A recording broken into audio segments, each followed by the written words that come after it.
Hello everyone, welcome to Unacademy. मेरा नाम है अंजलि कुशवाहा और मैंने आज से एक नया कोर्स स्टार्ट किया है, that is Indian geography, rivers of India and drainage system, that is presented by me Anjali Kushwaha. तो स्टार्ट करते हैं सबसे पहले मेरे इंट्रोडक्शन से। मैंने बीएससी किया है फिजिक्स केमिस्ट्री से यूनिवर्सिटी ऑफ इलाहाबाद से, और इस समय मेरा एमएससी फाइनल चल रहा है ज्योग्राफी में।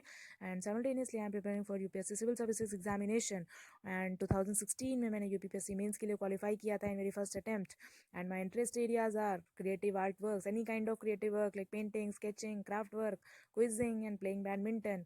तो अगर आप लोग को ये कोर्स पसंद आता है तो प्लीज़ इसे 5 स्टार रेटिंग ज़रूर दीजिएगा, and do review and recommend, and please do share with your friends also on social networking sites. And you can follow me on Unacademy on this link, unacademy.com/users/anjali.kushwaha। इसके target audience कौन कौन सी हैं, कौन कौन किन किन के लिए ये कोर्स यूज़फुल हो सकता है? तो यूपीएससी और स्टेट सिविल सर्विसेज एग्जाम के जितने भी एस्पिरेंट्स हैं, साथ ही साथ जितने भी गवर्नमेंट एग्जाम्स हैं like SSC, RBI, railways, CDS, banking, जितने भी गवर्नमेंट एग्जाम्स के एस्पिरेंट्स हैं उन सब के लिए कोर्स हेल्पफुल हो सकता है। ओके, तो स्टार्ट करते हैं आज का लेसन, जिसमें हम स्टार्ट करेंगे सबसे पहले बेसिक टर्म से। तो जान लेते हैं कि ड्रेनेज यानी कि अपवाह होता क्या है। Okay, so the flow of water through well defined channels is known as drainage, यानी कि कुछ निश्चित वाहिकाएं होती हैं, उनके माध्यम से जो जल प्रवाह होता है उसे ही हम अपवाह कहते हैं। Okay, so move on drainage system. Drainage system यानी कि अपवाह तंत्र। तो जो हमारे चैनल्स होते हैं उनका जो पूरा नेटवर्क बन जाता है उससे ही हम ड्रेनेज सिस्टम कहते हैं। अब बात करते हैं कैचमेंट एरिया यानी कि जलग्रहण क्षेत्र की। तो कोई नदी जब एक विशिष्ट क्षेत्र से अपना जल ग्रहण करती है तो उसे जलग्रहण क्षेत्र कहते हैं।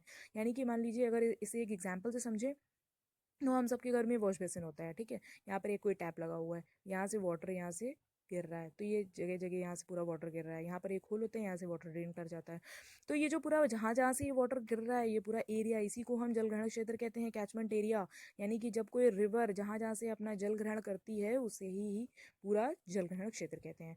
अब अगर बात करें ड्रेनेज बेसिन की यानी कि अपवाह द्रोणी की, तो एक नदी और उसकी जो सहायक नदियां हैं उन सब के द्वारा अपवाहित क्षेत्र को हम ड्रेनेज बेसिन कहते हैं या अपवाह द्रोणी कहते हैं। अब अगर बात करें रिवर सिस्टम, तो ये तो बहुत इजी है। मान लीजिए कोई रिवर है और उसकी जितनी भी सहायक नदियां हैं, ट्रिब्यूटरीज हैं, तो उस पूरे सिस्टम को हम रिवर सिस्टम कहते हैं।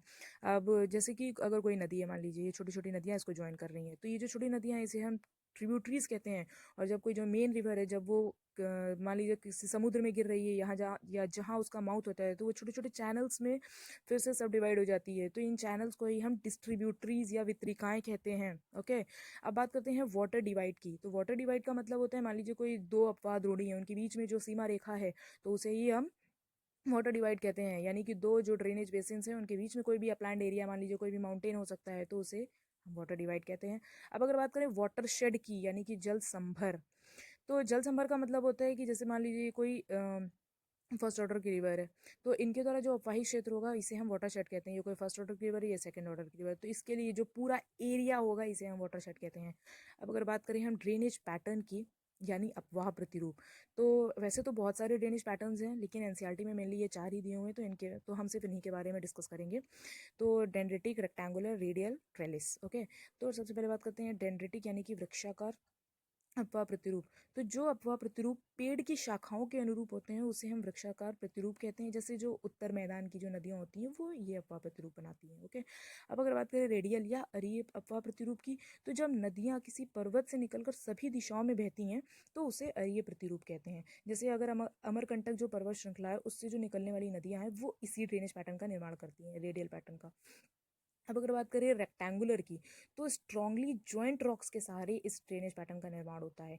अब अगर बात करें ट्रेलिस की, तो ट्रेलिस में क्या होता है कि जब जो सहायक नदियां होती है वो मुख्य नदी के साथ जब 90 डिग्री के एंगल पर आकर मिलती है तो इस ड्रेनेज पैटर्न का निर्माण होता है। ट्रेलिस मतलब कि जाली नुमा अपवाह प्रतिरूप। और ये वहां विकसित होती हैं जहां पर कठोर और मुलायम चट्टानें यानी कि सॉफ्ट और हार्ड रॉक्स पैरेलल पाई जाती हैं। अब स्टार्ट करते हैं हम इंडियन रिवर्स से। तो इसको दो कैटेगरी में डिवाइड कर सकते हैं, जैसे नॉर्दर्न रिवर्स या हिमालयन रिवर्स भी बोल सकते हैं, और पेनिनसुलर रिवर्स, दक्षिण भारत की नदियाँ या प्रायद्वीपीय नदियाँ। बाद में इसे और उपविभाजित कर सकते हैं, सिंधु, गंगा और ब्रह्मपुत्र ये मुख्य नदी तंत्र हैं, और पेनिनसुलर रिवर्स को पश्चिम की तरफ बहने वाली नदियाँ और पूर्व की तरफ बहने वाली नदियाँ। तो आज के लेसन में हम पढ़ेंगे सबसे पहले नॉर्दर्न रिवर्स के बारे में, और उसमें भी मेनली इंडस रिवर सिस्टम के बारे में। ओके, तो स्टार्ट करते हैं इंडस रिवर से। तो इंडस रिवर जो है हमारी, वो ओरिजिनेट होती है यहाँ कैलाश मानसरोवर, यहाँ तिब्बत में कैलाश मानसरोवर है, इसके पास से यहाँ पर एक ग्लेशियर है, बोखरजू के पास एक ग्लेशियर है, ये वहां से ओरिजिनेट होती है। ओके, और इसे तिब्बत में हम सिंगी खम्बान के नाम से जानते हैं या शेरमुख। और ये जो सिंधु नदी है, ये लद्दाख और जास्कर रेंज है, इसके बीच से ये फ्लो करते हुए ये फिर यहाँ से ये लद्दाख श्रेणी को काटते हुए तब ये पाकिस्तान में एंटर करती है। ओके, और इसकी जो मुख्य 5 सहायक नदियां हैं, इस वाली स्लाइड में देखिए, इसकी जो मुख्य 5 सहायक नदियां झेलम, चेनाब, रावी, व्यास और सतलज, इसे हम एक छोटे से निमोनिक से याद कर सकते हैं, क्योंकि कभी कभी एग्जाम में पूछ लेते हैं कि वेस्ट टू ईस्ट से अरेंज कीजिए। तो मान लीजिए कोई निमोनिक्स है जेसी बोस, जेसी बोस, तो इसे बीच में छोटा सा आर लगा दीजिए, जो Jhelum, Chenab, R Ravi, B Beas, S Sutlej. Okay, यहाँ पर देखते हैं।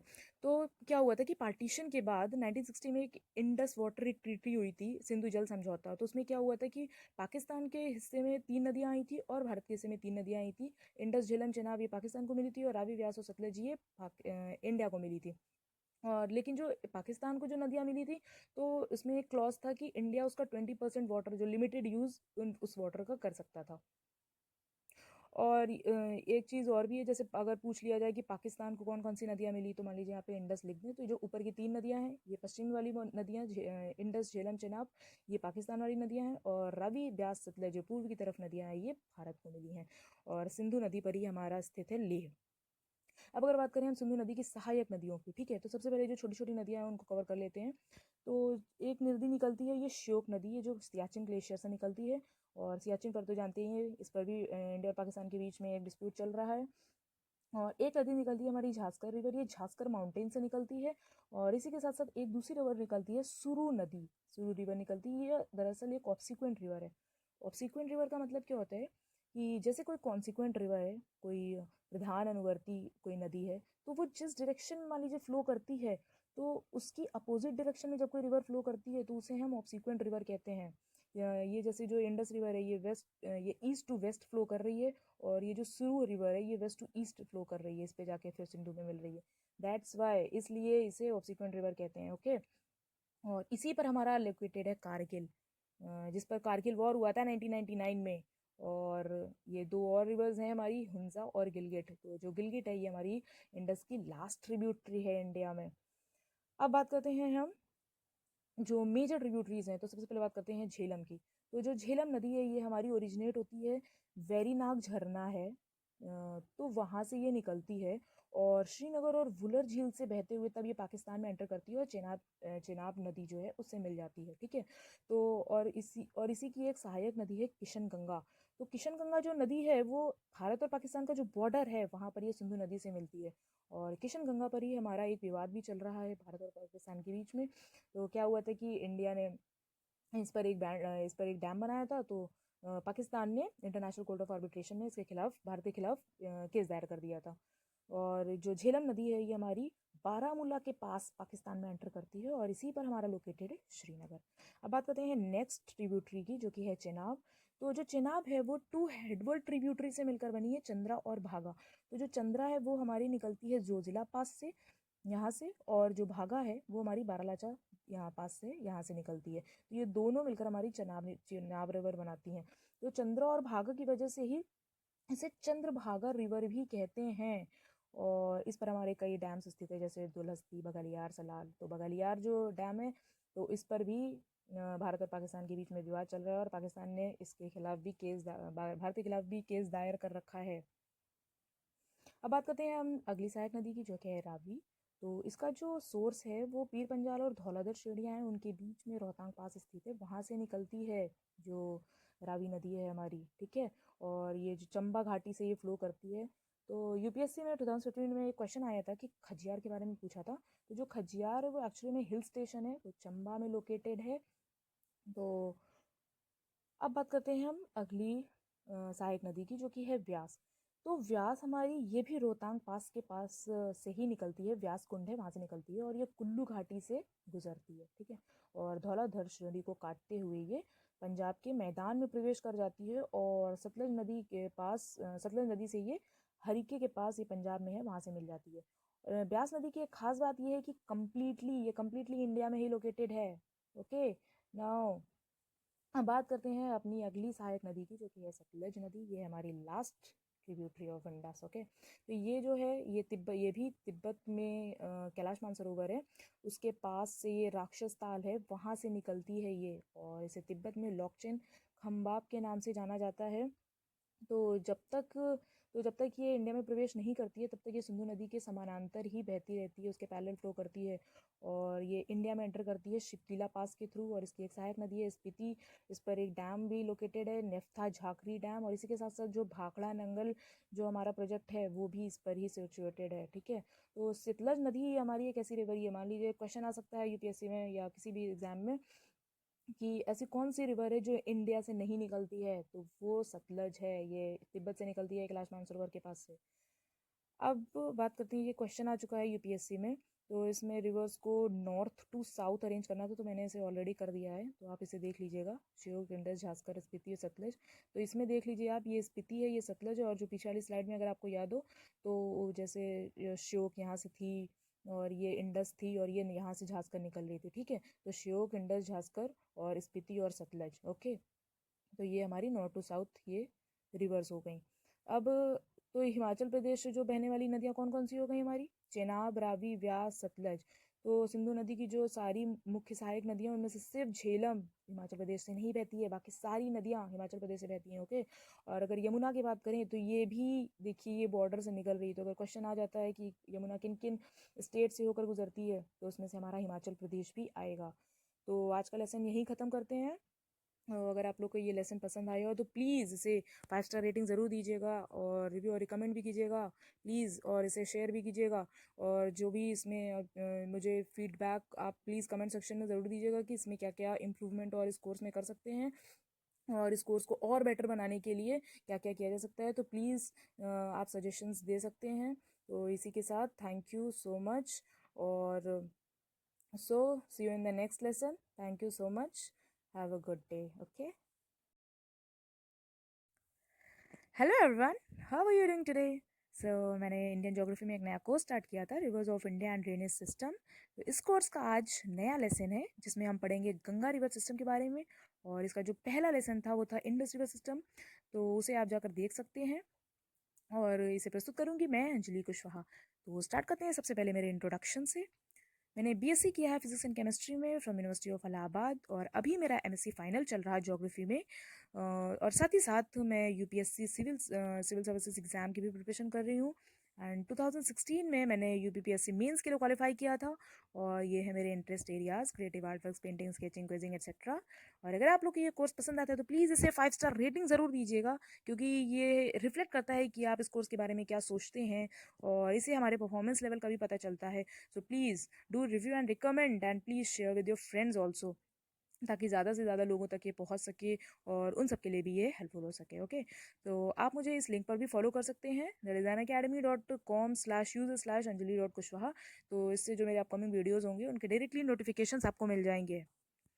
तो अगर बात करें टारगेट ऑडियंस की, तो जितने भी यूपीएससी और स्टेट सिविल सर्विस एग्जाम के जितने भी एस्पिरेंट्स हैं उन सब के लिए तो सबसे ज़्यादा इंपॉर्टेंट है, साथ ही साथ जितने भी गवर्नमेंट एग्जाम्स हैं like SSC, CGL, RBI, railways etcetera, उन सब के लिए भी।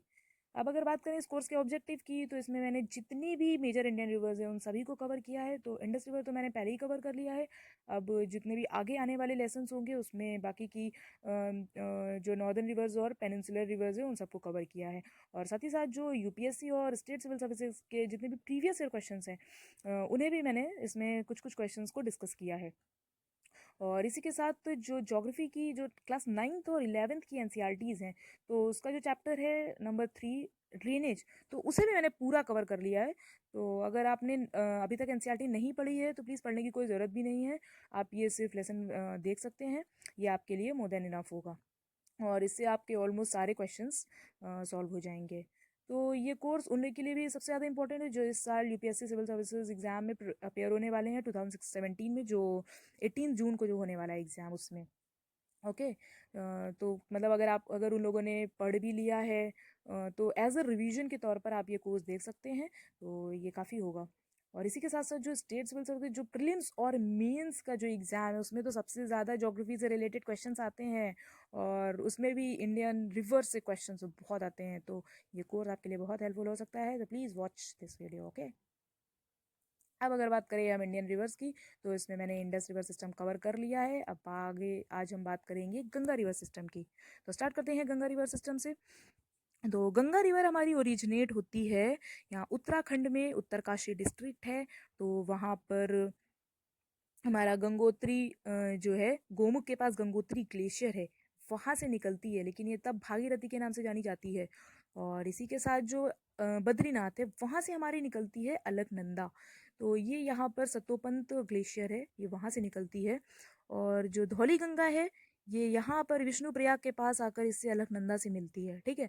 तो फिर अलकनंदा आगे बहती हुई जाती है, तो यहाँ पर जो पिंडर ग्लेशियर है, यहाँ से एक निकलती है पिंडर नदी, और यहाँ पर कर्णप्रयाग के पास ही मिलती है अलकनंदा से। फिर अलकनंदा अलकनंदा के नाम से ही आगे बहती है, और यहाँ से केदारनाथ से निकलती है हमारी मंदाकिनी ग्लेशियर, ये यहाँ से चौराबाड़ी ताल यहाँ पर है, यहाँ से निकलती है ये।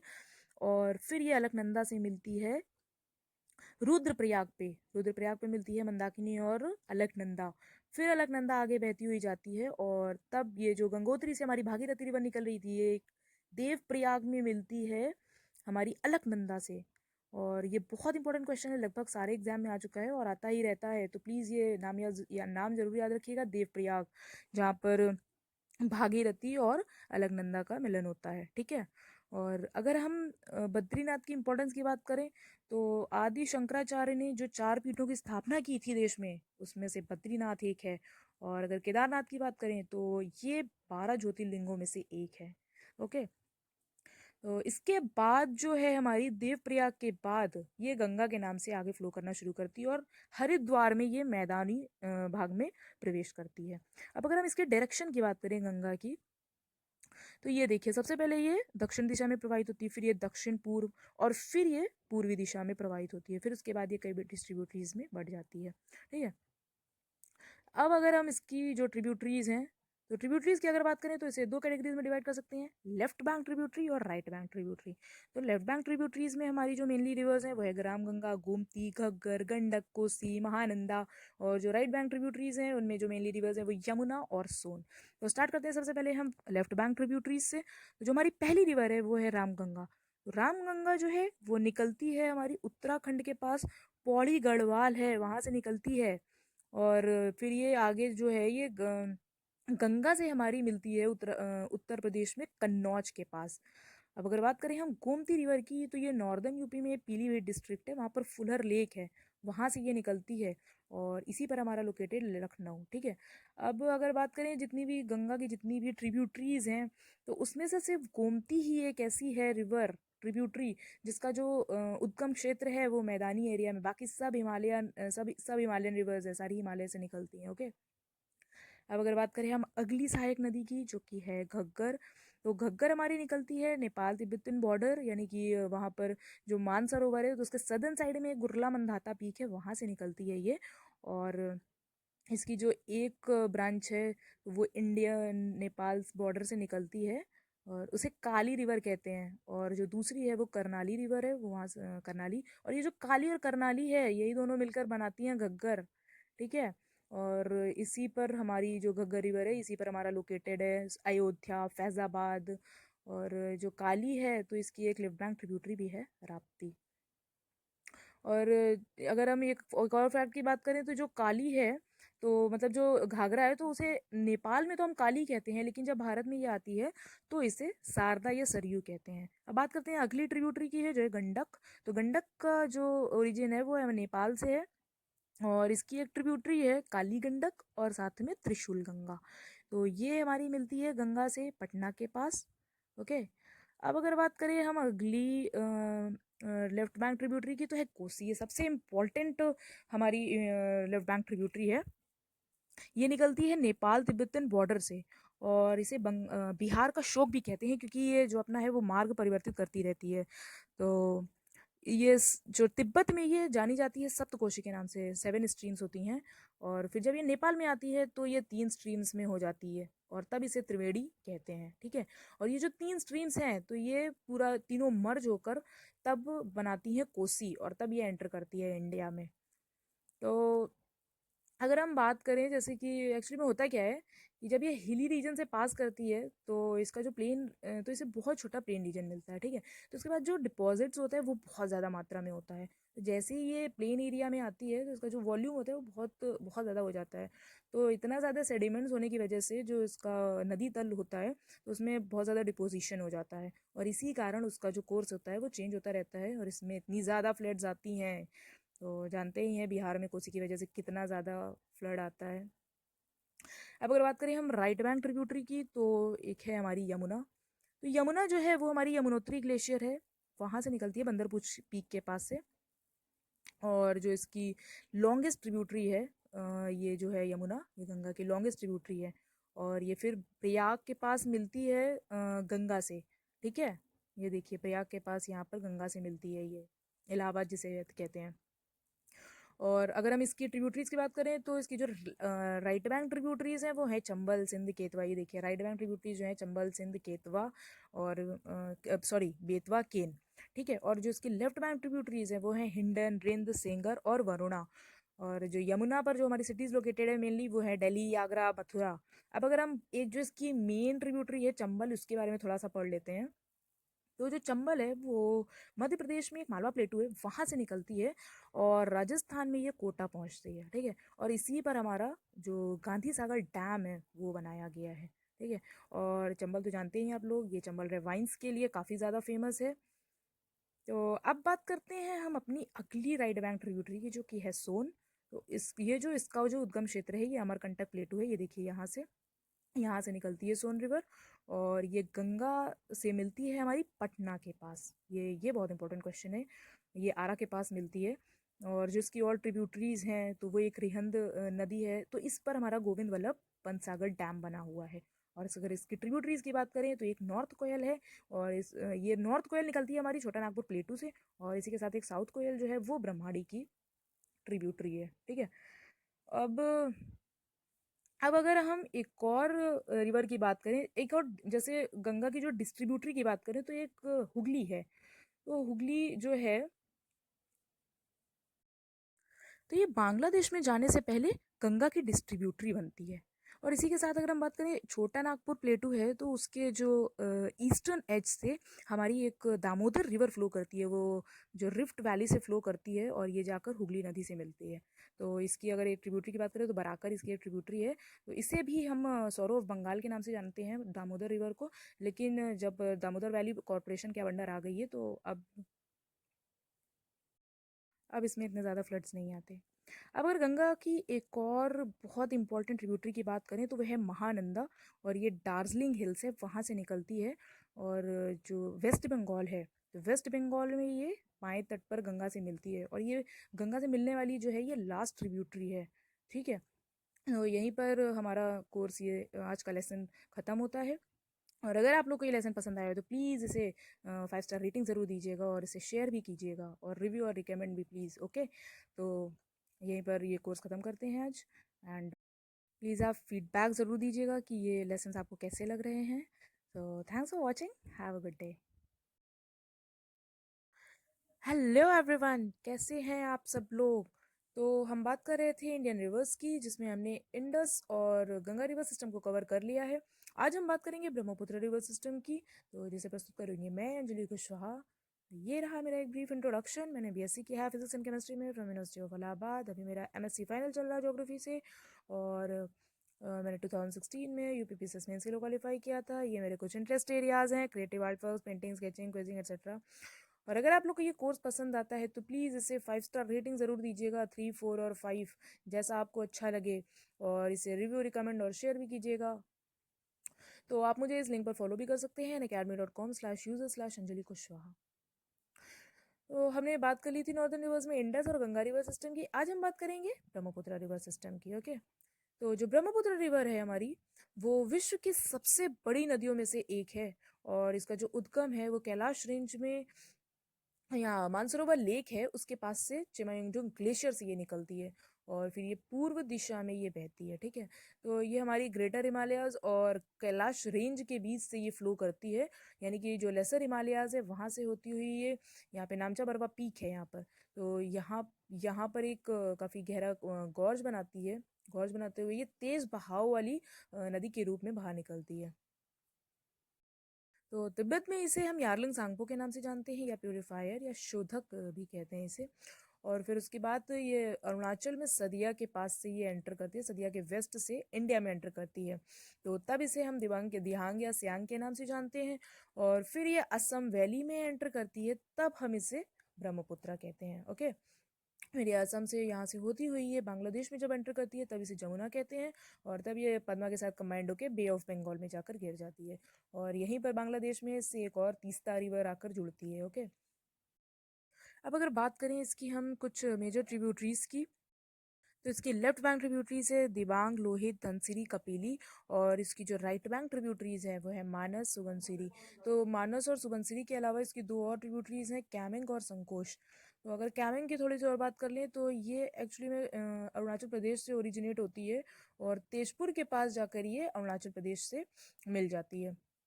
तो कैमिंग में हमारी एक बहुत फेमस फिश है गोल्डन महसीर, तो इसे टाइगर ऑफ रिवर के भी नाम से भी जाना जाता है। तो कैमिंग के अलावा ये हमारी लोहित और सुबनसिरी में भी पाई जाती है, लेकिन कैमिंग में इसकी सबसे ज़्यादा पॉपुलेशन पाई जाती है। ठीक है, और ये जो हमारी कैमिंग है ये असम में सोनितपुर डिस्ट्रिक्ट है, वहाँ पर एक नामेरी नेशनल पार्क लोकेटेड है, तो वहाँ से उसके पास से ये गुजरती है।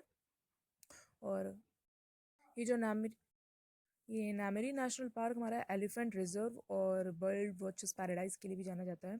साथ ही साथ इसकी एक स्पेशलिटी है वाइट विंग्ड वुड डक। तो ये एक इंडेंजर्ड स्पीशी है। और इसी के साथ साथ हमारी ब्रह्मपुत्र वैली में अगर और बात करें तो यहाँ पर असम में कुछ नेशनल पार्क्स और लोकेटेड है, लाइक मानस, काजीरंगा और Orang national park, Dibru Saikhowa national park. इसी के साथ साथ भूटान में भी एक है रॉयल मानस नेशनल पार्क। तो इस तरह से अगर हम रिवर्स से अगर इंटरकनेक्ट करके अगर हम नेशनल पार्क्स को याद करेंगे धीरे धीरे तो हमें याद हो जाएगी ये भी। ऐसे हमें पूरी कोई लिस्ट बैठ के पूरा नहीं याद करना पड़ेगा, तो धीमे धीमे दिमाग में बैठते जाएंगे नेशनल पार्क्स भी। इसी के साथ साथ वाइल्ड लाइफ सेंचुरीज भी हैं कुछ, लाओखोआ वाइल्ड लाइफ सेंचुरी, पोबिटोरा एक्सेट्रा। हम बात कर रहे थे ब्रह्मपुत्र की जो मेजर ट्रिब्यूटरीज हैं उनकी। तो ये जो नदियां हैं ये लो लाइन से या काफ़ी कम ऊंचाई वाले पूर्वांचल से निकलती हैं। ओके, तो फिर असम के ये प्लेन से गुजरती हैं और ग्रेजुअली काफ़ी ग्रेजुअस्ट स्लोप बनाते हुए निकलती हैं ये। तो जो ब्रह्मपुत्र रिवर है ये बाढ़, फ्लड्स और शिफ्टिंग ऑफ कोर्स और कोस्टल इरोजन के लिए जानी जाती है। ऐसा इसलिए है क्योंकि जो इसकी ज़्यादातर जो इसकी सहायक नदियां हैं उनका जो कैचमेंट एरिया है, हम जानते हैं कि यहाँ पर नॉर्थ ईस्टर्न रीजन में काफ़ी ज़्यादा हैवी रेनफॉल होता है, तो इनके जो कैचमेंट एरिया में बहुत ज़्यादा सेडिमेंट आ जाता है। इस वजह से जो ब्रह्मपुत्र रिवर है तो इसका वॉल्यूम बहुत ज़्यादा बढ़ जाता है और इसकी फ्लड्स की इंटेंसिटी बढ़ जाती है। तो इस वजह से हम जानते हैं कि इंडिया में जितने भी फ्लड प्रोन रीजन है उसमें से ब्रह्मपुत्र वैली भी एक फेमस है। इसी के साथ ही ये इरिगेशन और ट्रांसपोर्टेशन के लिए भी यहाँ पे देखिए इनलैंड वाटरवेज के लिए भी इसमें काफ़ी ज़्यादा पोटेंशियल है। अच्छा, 2014 में यूपीएससी में क्वेश्चन पूछा गया था कि कुछ रिवर्स दी गई थी लाइक बराक, लोहित और सुबनसिरी। तो उससे पूछा गया था कि कौन सी रिवर इसमें अरुणाचल प्रदेश से होकर बहती है। तो हमारी जो मैंने बताई कि लोहित और ये देखिए लोहित और सुबनसिरी तो हमारी इसकी ट्रिब्यूटरीज हैं, लेकिन जो बराक है वो एक्चुअली में अरुणाचल प्रदेश से नहीं निकलती है, वो निकलती है हमारी मणिपुर हिल से। यहाँ पर मणिपुर हिल्स है, यहाँ से निकलती है और ये मिजोरम और फिर असम से फ्लो करती है, तब ये बांग्लादेश में यहाँ पर एंटर करती है। अच्छा, नॉर्थ ईस्टर्न के जो 7 स्टेट्स हैं वो तो आपको पता ही होंगे ना। अच्छा, नहीं पता है तो मैं बता देती हूँ। जैसे ये तो पता ही है, ये अरुणाचल प्रदेश है हमारा, और ये असम है, ये मेघालय है यहाँ पर, और यहाँ पर ये नागालैंड, और यहाँ पर ये मणिपुर, ये मिजोरम, यहाँ पर त्रिपुरा। ओके, तो ये अगर आपको ये ऐसे याद नहीं है तो याद रख सकते हैं। अरुणाचल प्रदेश तो याद ही रहेगा, ये असम याद रहेगा, और यहाँ से हम इसे नमामि करके याद रख सकते हैं, लाइक ये नागालैंड, मणिपुर और मिजोरम। ठीक है, और यहाँ पर त्रिपुरा। तो इस तरह से ये नॉर्थ ईस्टर्न स्टेट्स जो हैं ये याद रखिएगा। और अच्छा, एक चीज़ रह गई थी कि जैसे कोई भी रिवर पढ़ते समय सबसे जो मेजर पॉइंट्स है वो आपको याद क्या रखनी है, हमारे मतलब हमारी अप्रोच क्या होनी चाहिए कोई भी रिवर पढ़ते समय। तो सबसे पहले तो ये पता होना चाहिए कि उसका ओरिजिन क्या है रिवर का, और फिर उसका माउथ क्या है, वो कहाँ पर गिरती है, ठीक है। इसके साथ साथ उसकी कौन कौन सी मेजर ट्रिब्यूटरीज हैं, क्योंकि ये एग्जाम में ज़्यादा पूछा जा सकता है, यूपीएससी में बहुत पूछते हैं, ट्रिब्यूटरीज का बहुत पूछते हैं। फिर उसके बाद ये वो कौन कौन से हमारी सिटीज़ पे कौन कौन से सिटीज़ लोकेटेड हैं उस पर, और या मतलब कोई इंडस्ट्रियल सिटी है या कोई रिलीजियस सिटी है, या कोई वो फेमस किसी माउंटेन रेंज से निकल रही है या प्लेटू से निकल रही है। तो ये हमें ध्यान देना बहुत ज़रूरी है। इसी के साथ साथ कौन सा उसमें कोई प्रोजेक्ट चल रहा है या कोई मल्टीपर्पज़ प्रोजेक्ट चल रहा है उस पर, या कोई डैम लोकेटेड है उस पर। तो ये सारी चीज़ें, या उस पर कोई वाटर रिवर वाटर डिस्प्यूट कोई चल रहा है, तो ये पॉइंट्स हमें याद रखना बहुत ज़रूरी है। तो आज का हमारा जो लेसन था वो यहीं तक था। अब नेक्स्ट लेसन में हम बात करेंगे पेनिनसुलर रिवर्स की। तो thanks for watching this, have a good day. Hello everyone, कैसे हैं आप सब लोग। तो आज फिर से हम कंटिन्यू करते हैं अपना ये course reverse of India and drainage system. तो इसमें हम आज बात करेंगे पेनिनसुलर रिवर्स, और उसमें मेनली फोकस होगा हमारा वेस्ट फ्लोइंग रिवर्स पे। तो जिसे प्रस्तुत करूंगी मैं, अंजलि कुशवाहा। ये रहा मेरा एक ब्रीफ इंट्रोडक्शन। मैंने बीएससी किया फिजिक्स एंड केमिस्ट्री में फ्रॉम यूनिवर्सिटी ऑफ इलाहाबाद, और अभी मेरा एमएससी फाइनल चल रहा है ज्योग्राफी में, और साथ ही साथ मैं यूपीएससी सिविल सर्विस एग्जाम की प्रिपरेशन भी कर रही हूँ। और 2016 का मैंने जो यूपीपीसीएस मेंस था उसे क्वालिफाई किया था, और ये मेरे कुछ इंटरेस्ट एरियाज़ हैं। और अगर आप लोग को ये कोर्स पसंद आता है तो प्लीज़ इसे 5 स्टार रेटिंग ज़रूर दीजिएगा, and please do review, recommend and share also. और आप मुझे इस लिंक पर फॉलो भी कर सकते हैं, academy.com/user/anjali.kushwaha। तो हमने नॉर्दर्न रिवर्स की बात कर ली थी, और आज हम बात करेंगे पेनिनसुलर रिवर्स की, और उसमें भी हमारा जो जितनी भी वेस्ट फ्लोइंग रिवर्स है उनके बारे में हम डिस्कस करेंगे। ओके, तो स्टार्ट करते हैं हम वेस्ट फ्लोइंग रिवर्स से। तो हमारी पहली रिवर है नर्मदा। तो अगर नर्मदा की बात करें तो इसका जो सोर्स है, ओरिजिन है, वो यहाँ मध्य प्रदेश में मैकाल रेंजेस हैं, वहाँ पर अमरकंटक प्लेटू है, तो वहाँ से ये नर्मदा नदी का उद्गम होता है। और ये मध्य प्रदेश, महाराष्ट्र, गुजरात यहाँ से होती हुई यहाँ भरूच भरूच के पास ये अरेबियन सी में जाकर गिर जाती है, ठीक है। और यहाँ भरूच में काफ़ी पेट्रोलियम रिजर्व्स भी पाए गए हैं। अच्छा, ये जो नर्मदा है तो ये और रिवर्स की तरह यहाँ पे डेल्टा फॉर्मेशन नहीं करती है। इसके पीछे का रीज़न ये है कि जो नर्मदा रिवर हमारी जो विंध्यन रेंजेस और यहाँ पे सतपुड़ा रेंजेस है, ये इसके बीच से जो रिफ्ट वैली बनी हुई है, तो ये इसमें से होकर फ्लो करती है, ठीक है। तो एक्चुअली में जो रिफ्ट वैली है इसका फॉर्मेशन हुआ कैसे था कि जब हिमालय का जो था इमरजेंस हुआ था, तो उस वजह से जो पेनिनसुलर ब्लॉक का जो नदर्न साइड था उसका सबमर्जेंस हो गया था, और इसी से हमारी रिफ्ट वैली का डेवलपमेंट हुआ था। तो रिफ्ट वैली अब चूंकि पहले से ही बनी हुई है, तो जो नर्मदा है वो इतना इरोजन उसमें कर नहीं पाती है, और इस वजह से उसमें इतना सेडिमेंट आ नहीं पाता है। तो और इस वजह से ही यहाँ पर डेल्टा फॉर्मेशन इतना नहीं हो पाता है, क्योंकि उसके पास इतना एल्यूवियल डिपॉजिट होता ही नहीं है। और अगर थोड़ा बहुत उसमें जो सेडिमेंट्स होता भी है, तो इसमें जो पहले से ही क्रैक्स बने हुए हैं, तो उसे भरने में ही ये खर्च हो जाता है, जितना भी सेडिमेंट्स होता है। ओके, तो जो अगर हम बात करें कि जो हमारा हमारा पेनिनसुलर रीजन है, तो उसका स्लोप जो है वो ईस्ट वर्ल्ड है, पश्चिम से पूर्व की तरफ स्लोप है। लेकिन उसके बावजूद भी, क्योंकि हम जानते हैं कि जो ज़्यादातर नदियाँ हैं वो हमारी बंगाल की खाड़ी में जाकर गिरती हैं। बंगाल की खाड़ी में जितनी भी हमारी गोदावरी, कृष्णा, कावेरी एक्सेट्रा हैं, तो ये सारी बंगाल की खाड़ी में गिरती हैं। लेकिन जो नर्मदा तापी है वो यहाँ पर, क्योंकि इसे रिफ्ट वैली में फ्लो करने की वजह से। ओके, और हमारा नर्मदा रिवर पर ही हमारा लोकेटेड है सरदार सरोवर डैम। तो इसी के अगेंस्ट हमारा जो नर्मदा बचाओ आंदोलन स्टार्ट हुआ था, वो इसी डैम की वजह से स्टार्ट हुआ था। अब अगर बात करें हम अपनी अगली रिवर की, जो है तापी। तो तापी का जो उद्गम क्षेत्र है वो यहाँ बेतुल प्लेटू है, बेतुल पठार, वो यहाँ से निकलती है। जो सतपुड़ा हिल्स है, तो इसे हम 4 रेंजेस में अगर बांटे, तो राजपीपला, गाविलगढ़, महादेव और एक मैकाल रेंजेस, ठीक है। तो ये जो देखिए, ये गाविलगढ़ है, गाविलगढ़ के ऊपर ही ये बेतुल प्लेटू है, और यहीं से तापी ओरिजिनेट होती है। और ये जो गाविलगढ़ प्लेटू है, यहाँ से हमारी निकलती है पूर्णा। और ये दोनों तापी और पूर्णा, ये देखिए सदर्न हिल्स है, इस सॉरी सतपुड़ा हिल्स है, इसके सदर्न साइड में ये दोनों यहाँ पर मिल रही हैं, और आगे बहते हुए ये राजपीपला के दक्षिण हिस्से से होते हुए यहाँ पर जाके ये सूरत के पास ये अरेबियन सी से मिल जाती है जाके, ठीक है। तो अगर हम तापी के अगर हम मार्ग की बात करें, तो ये सतपुड़ा हिल्स के सदर्न साइड से बहती है, और मध्य प्रदेश, महाराष्ट्र, गुजरात से होते हुए ये बाद में अरब सागर में जाकर गिर जाती है। अब हम बात करते हैं अपनी अगली रिवर की, जो है साबरमती। तो साबरमती का जो ओरिजिनेशन है वो हमारा अरावली हिल से यहाँ से निकलती है, और ये अहमदाबाद से होते हुए ये गल्फ ऑफ खंबात है, खंबात की खाड़ी, यहाँ पर जाकर ये गिर जाती है अरब सागर में, ठीक है। और अगर हम माही की बात करें तो माही हमारी निकलती है विंध्यन रेंज से। तो साबरमती निकलती है अरावली से और माही निकलती है विंध्यन रेंज से। और ये देखिए यहाँ पर एक ये यू टर्न ये ऐसे करके ये निकल रही है, और ये बड़ौदा से पास होती हुई ये भी गल्फ ऑफ खंबात में जाकर गिर जाती है, ठीक है। अब बात करते हैं हम अपनी अगली, जो गोवा की कुछ रिवर्स की बात कर लेते हैं, जो कि है मांडोवी, जुआरी। ये देखिए मांडोवी, जुआरी।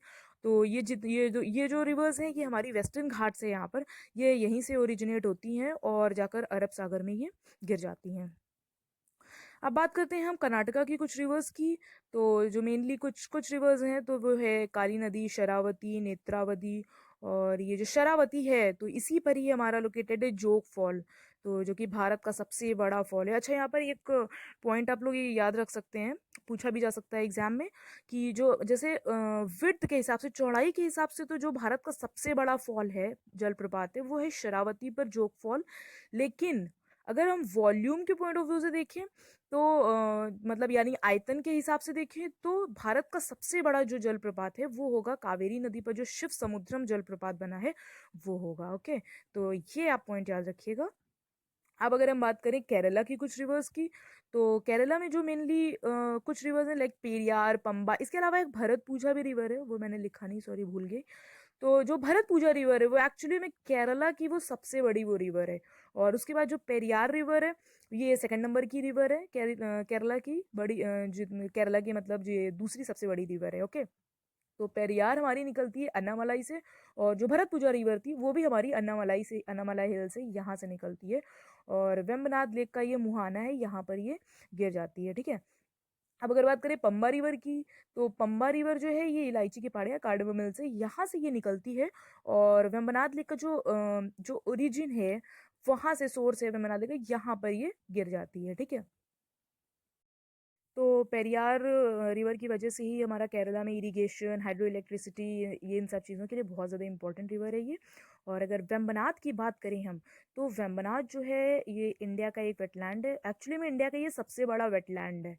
और अच्छा, एक आंसर आप लोग मुझे देंगे, कमेंट सेक्शन में बताइएगा कि इंडिया में टोटल वेटलैंड का पूरा एरिया सबसे ज़्यादा कहाँ पर पाया जाता है, किस स्टेट में पाया जाता है। ओके, तो अगर हम इन रिवर्स की बात करें तो एक्चुअली में ये इतनी, इनकी जो लेंथ होती है वो इतनी कम होती है कि इनके पास जो एल्यूवियल डिपॉजिट होता है वो बहुत कम होता है, मतलब ना के बराबर ही होता है, इसीलिए ये बड़े डेल्टा फॉर्मेशन नहीं कर पाती हैं। तो नर्मदा और तापी की अगर बात करें तो ये अपने कोस्ट में एस्चुरीज का फॉर्मेशन करती हैं। और और अगर एक और रिवर की बात कर लेते हैं, लूनी, जो कि राजस्थान में है। तो लूनी रिवर जो है ये भी अरावली हिल से निकलती है, और ये साउथ वेस्ट डायरेक्शन में फ्लो करती हुई ये कच्छ के रन में ही जाकर ख़त्म हो जाती है, समुद्र में जाकर नहीं मिल पाती क्योंकि बहुत छोटी होती है और बहुत शॉर्ट ड्यूरेशन के लिए ही फ्लो करती है, ठीक है। तो आज का लेसन हम यही ख़त्म करते हैं, और हमारा नेक्स्ट लेसन होगा ईस्ट फ्लोइंग पेनिनसुलर रिवर्स पर। तो तब तक के लिए धन्यवाद, और आपका दिन शुभ हो। हेलो एवरीवन, कैसे हैं आप सब लोग। तो आज फिर से हम कंटिन्यू करते हैं अपना ये course reverse of India and drainage system. तो इसमें हम आज बात करेंगे पेनिनसुलर रिवर्स, और उसमें मेनली फोकस होगा हमारा वेस्ट फ्लोइंग रिवर्स पे। तो जिसे प्रस्तुत करूंगी मैं, अंजलि कुशवाहा। ये रहा मेरा एक ब्रीफ इंट्रोडक्शन।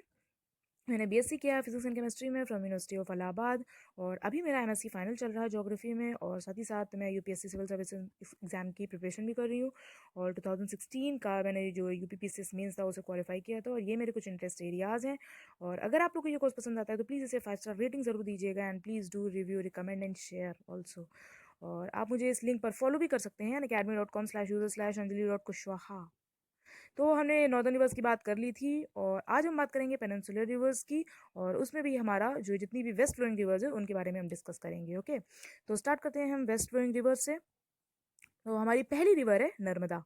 तो अगर नर्मदा की बात करें तो इसका जो सोर्स है, ओरिजिन है, वो यहाँ मध्य प्रदेश में मैकाल रेंजेस हैं, वहाँ पर अमरकंटक प्लेटू है, तो वहाँ से ये नर्मदा नदी का उद्गम होता है।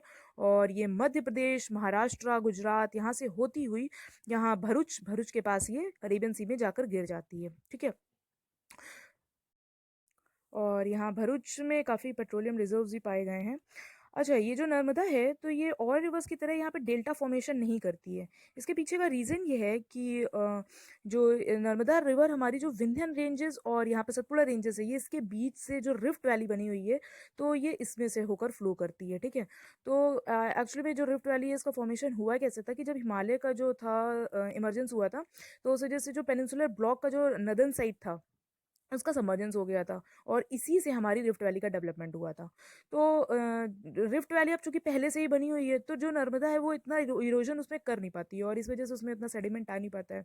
तो और इस वजह से ही यहाँ पर डेल्टा फॉर्मेशन इतना नहीं हो पाता है क्योंकि उसके पास इतना एल्यूवियल डिपॉजिट होता ही नहीं है। और अगर थोड़ा बहुत उसमें जो सेडिमेंट्स होता भी है तो इसमें जो पहले से ही क्रैक्स बने हुए हैं तो उसे भरने में ही ये खर्च हो जाता है जितना भी सेडिमेंट्स होता है। ओके, तो जो अगर हम बात करें कि जो हमारा पेनिनसुलर रीजन है तो उसका स्लोप जो है वो ईस्ट वर्ल्ड है, पश्चिम से पूर्व की तरफ स्लोप है। लेकिन उसके बावजूद भी क्योंकि हम जानते हैं कि जो ज़्यादातर नदियाँ हैं वो हमारी बंगाल की खाड़ी में जाकर गिरती हैं। बंगाल की खाड़ी में जितनी भी हमारी गोदावरी, कृष्णा, कावेरी एक्सेट्रा हैं तो ये सारी बंगाल की खाड़ी में गिरती हैं। लेकिन जो नर्मदा तापी है वो यहाँ पर क्योंकि इसे रिफ्ट वैली में फ्लो करने की वजह से। ओके, और हमारा नर्मदा रिवर पर ही हमारा लोकेटेड है सरदार सरोवर डैम। तो इसी के अगेंस्ट हमारा जो नर्मदा बचाओ आंदोलन स्टार्ट हुआ था वो इसी डैम की वजह से स्टार्ट हुआ था। अब अगर बात करें हम अपनी अगली रिवर की जो है तापी, तो तापी का जो उद्गम क्षेत्र है वो यहाँ बेतुल प्लेटू है, बेतुल पठार वो यहाँ से निकलती है।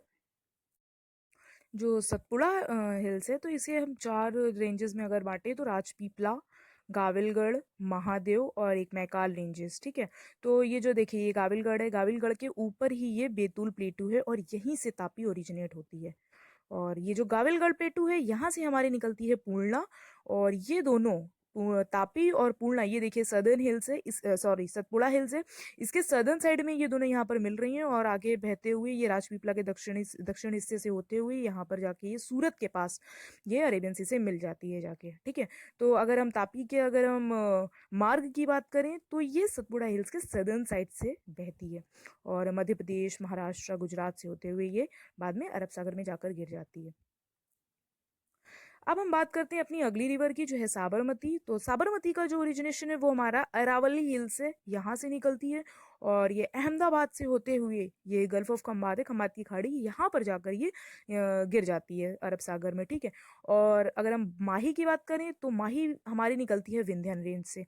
तो साबरमती निकलती है अरावली से और माही निकलती है विंध्यन रेंज से। और ये देखिए यहाँ पर एक ये यू टर्न ये ऐसे करके ये निकल रही है और ये बड़ौदा से पास होती हुई ये भी गल्फ ऑफ खंबात में जाकर गिर जाती है, ठीक है। अब बात करते हैं हम अपनी अगली जो गोवा की कुछ रिवर्स की बात कर लेते हैं जो कि है मांडोवी, जुआरी। ये देखिए मांडोवी, जुआरी।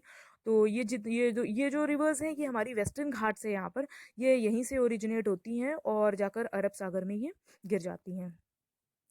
अब बात करते हैं हम कर्नाटका की कुछ रिवर्स की। तो जो मेनली कुछ कुछ रिवर्स हैं तो वो है काली नदी, शरावती, नेत्रावती। और ये जो शरावती है तो इसी पर ही हमारा लोकेटेड है जोग फॉल, तो जो कि भारत का सबसे बड़ा फॉल है। अच्छा, यहाँ पर एक पॉइंट आप लोग ये याद रख सकते हैं, पूछा भी जा सकता है एग्जाम में, कि जो जैसे विड्थ के हिसाब से, चौड़ाई के हिसाब से तो जो भारत का सबसे बड़ा फॉल है, जलप्रपात है, वो है शरावती पर जोग फॉल। लेकिन अगर हम वॉल्यूम के पॉइंट ऑफ व्यू से देखें तो मतलब यानी आयतन के हिसाब से देखें तो भारत का सबसे बड़ा जो जलप्रपात है वो होगा कावेरी नदी पर जो शिव समुद्रम जलप्रपात बना है वो होगा। ओके, तो ये आप पॉइंट याद रखिएगा। अब अगर हम बात करें केरला की कुछ रिवर्स की, तो केरला में जो मेनली कुछ रिवर्स हैं लाइक पेरियार, पंबा, इसके अलावा एक भरत पूजा भी रिवर है, वो मैंने लिखा नहीं, सॉरी भूल गई। तो जो भरत पूजा रिवर है वो एक्चुअली में केरला की वो सबसे बड़ी वो रिवर है। और उसके बाद जो पेरियार रिवर है ये सेकंड नंबर की रिवर है, केरला की बड़ी केरला की मतलब ये दूसरी सबसे बड़ी रिवर है। ओके, तो पेरियार हमारी निकलती है अन्नामलाई से और जो भरतपुजा रिवर थी वो भी हमारी अन्नामलाई से, अन्नामलाई हिल से यहाँ से निकलती है और वेम्बनाथ लेक का ये मुहाना है, यहाँ पर ये गिर जाती है, ठीक है। अब अगर बात करें पंबा रिवर की, तो पंबा रिवर जो है ये इलायची की पहाड़ियाँ कार्डमम मिल से यहाँ से ये निकलती है और वेम्बनाथ लेक का जो ओरिजिन है वहाँ से सोर्स है वेम्बनाथ लेक का, यहाँ पर ये गिर जाती है, ठीक है। तो पेरियार रिवर की वजह से ही हमारा केरला में इरिगेशन, हाइड्रो इलेक्ट्रिसिटी, ये इन सब चीज़ों के लिए बहुत ज़्यादा इंपॉर्टेंट रिवर है ये।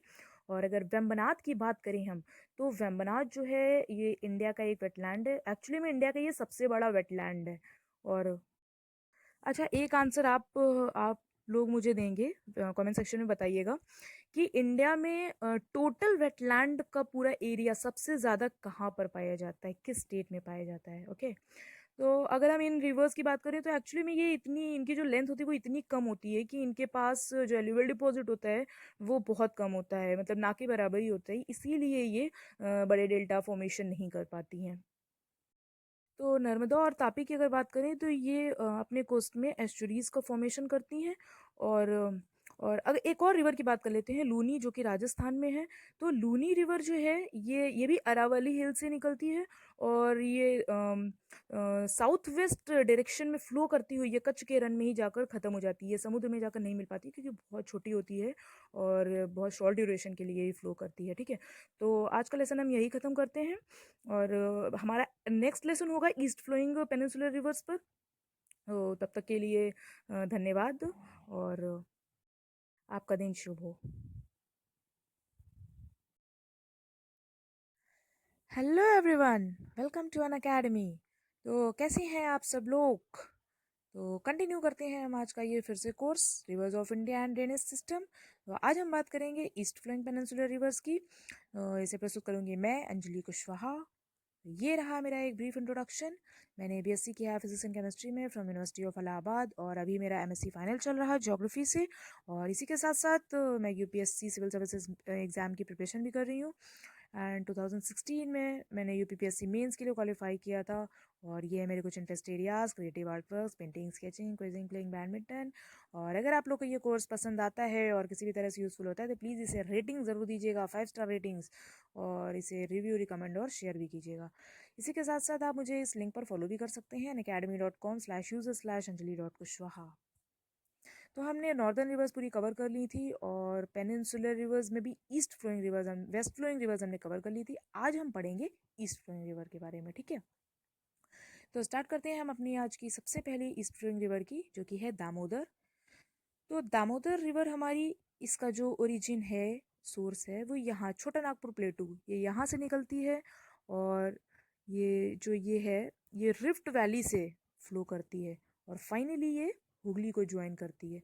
तो इसकी एक जो ट्रिब्यूटरी है वो है बराकर रिवर, और ये जो यहाँ से निकलती हुई ये जाकर बे ऑफ बंगाल में जाकर गिरती है, सुंदरबन एरिया से होते हुए। ठीक है, अच्छा, ये जो छोटा नागपुर प्लेटू है, तो ये कोल रिजर्व्स के लिए बहुत ज़्यादा फेमस है, और यहाँ पर इस पूरे रीजन में आयरन एंड स्टील इंडस्ट्रीज़ बहुत सारी हैं। ठीक है, अच्छा, आप लोगों को तो पता ही होगा कि जैसे दामोदर को कभी सौरो ऑफ बंगाल या बंगाल का शोक भी कहते थे, क्योंकि कभी सेंचुरीज पहले ये काफ़ी ज़्यादा वाइल्ड थी, इसमें बहुत ज़्यादा फ्लड्स आया करते थे। तो इसी के कॉन्सिक्वेंस में 1948 में दामोदर वैली कॉरपोरेशन एक्ट लाया गया, और इसी एक्ट पर हमारा दामोदर वैली कॉरपोरेशन एग्जिस्टेंस में आया 1948 में, as the first multi-purpose river valley project of independent India। तो ये पहला हमारा बहुउद्देशीय परियोजना थी स्वतंत्र भारत की, दामोदर वैली कॉरपोरेशन। तो अभी प्रेजेंटली तो ये बहुत सारे काम कर रही है, like electricity generation, transmission, distribution, production से लेकर सॉइल कंजर्वेशन और फ्लड मॉडरेशन तक। तो अब बात करते हैं हम अगली ईस्ट फ्लोइंग रिवर की, जो कि है सुवर्णरेखा, बैतराणी, ब्रह्माणी। तो ये सारी जो रिवर्स हैं ये हमारी ओडिशा से वेस्ट बंगाल के बीच में फ्लो होती हैं, और ये सारी ही जो रिवर्स हैं ये छोटा नागपुर प्लेटू से निकलती हैं। और छोटा नागपुर जो प्लेटू है, यहाँ पर एक्चुअली में रेडियल ड्रेनेज बनता है, क्योंकि देखिए कितनी सारी नदी निकल रही है, ये तीनों तो निकल ही रही हैं, सुवर्णरेखा, बैतराणी, ब्रह्माणी, और नॉर्थ कोयल, साउथ कोयल, ये सब भी इसी से निकलती हैं। ठीक है, तो छोटा नागपुर प्लेटू के दो क्षेत्र हैं, उत्तर का जो हजारीबाग ये प्लेटू है, और दक्षिण में ये जो रांची का पठार है। तो ये जो सुवर्णरेखा रिवर है ये रांची के पठार से निकलती है, और जो बैतराणी रिवर है ये गड़जात हिल से निकलती है। ये जो गड़जात हिल्स है ये भी एक्चुअली में ये छोटा नागपुर प्लेट का ही एक एज है, उससे सेपरेट नहीं है। और ये जो ब्रह्माणी रिवर है ये छोटा नागपुर प्लेटू से निकलती है और इसकी एक हेडवर्ड ट्रिब्यूटरी है साउथ कोयल।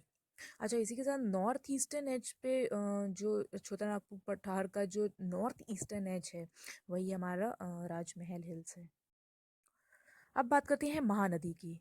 तो इसका जो ओरिजिन है, स्रोत, वो दंडकारण्य पठार से ये महानदी निकलती है और ये उड़ीसा की सबसे इम्पोर्टेंट रिवर है। तो इसकी जो लेफ्ट बैंक ट्रिब्यूटरीज हैं तो वो शिवनाथ, हसदो, ये देखिए शिवनाथ, हसदो, मांड। और इसकी जो राइट बैंक ट्रिब्यूटरीज हैं वो है तेल, ओंग और जोंक। और इसी पर हमारा एक थर्मल पावर स्टेशन लोकेटेड है तालचेर, और इसी पर हीराकुंड डैम भी लोकेटेड है। और ये जो तालचेर है ये फेमस है कोल रिजर्व्स के लिए। अब अगर बात करें ऋषिकुल्या रिवर की, तो ये महानदी के नीचे एक चिल्का लेक है, तो उसी के पास ये से निकलती है, एक छोटी सी रिवर है। और ये नयागढ़ जो हिल्स है वहाँ से निकलती है, और इसका जो माउथ है वो गंजाम डिस्ट्रिक्ट के पास ये जाकर बे ऑफ बंगाल में मिल जाती है। तो ये it's known for mass hatching site of olive ridley turtles. तो ये जो है ये पैसिफिक, अटलांटिक और इंडियन ओशन के जो गर्म पानी है, गर्म जल होता है, वहाँ पर ये रहती है। और इसका जो आईयूसीएन स्टेटस है वो एंडेंजर्ड है। And this is known for their unique mass nesting call arribada. Arribada एक प्रोसेस होता है in which thousands of females come together on the same beach to lay eggs. So, so Odisha coast is the largest mass hatching site of olive ridley turtles in the world. इसमें Ganjam district जो है वहाँ पे olive Ridley turtles की मास hatching के time काफ़ी ज़्यादा सुरक्षा बरती जाती है ताकि कोई प्रॉब्लम ना हो इनके अरीबाड़ा प्रोसेस में, क्योंकि हमें बायोडाइवर्सिटी को ताकि हम प्रोटेक्ट कर सकें। और जब जो इनका अरीबाड़ा प्रोसेस के टाइम जो कोस्ट पर जाने पर रिस्ट्रिक्शन होता है, वहाँ पर कोई जा नहीं सकता है। अभी रिसेंटली ये ऑलिव रिडली टर्टल्स न्यूज़ में थे, जिसमें 4-5 दिन पहले। तो इसमें एक स्टडी हुई है जिसमें पता चला है कि किस तरह से ये डिटेक्ट कर लेते हैं सैलिनिटी को, कि कहाँ पर सैलिनिटी ज़्यादा है या कहाँ पर कम है। क्योंकि ज़्यादातर जो मास नेस्टिंग साइट्स होती हैं ऑलिव लेडी टर्टल्स की, वो जो रिवर माउथ्स के पास जहाँ पर सैलिनिटी कम होती है वहाँ पर ज़्यादातर होती है। तो और लेकिन अभी तक ये नहीं पता चल पाया है कि ऐसे कौन से सेंसर या किस तरह से ये डिटेक्ट कर पाते कि कहाँ सैलिनिटी कम है या कहाँ ज़्यादा है।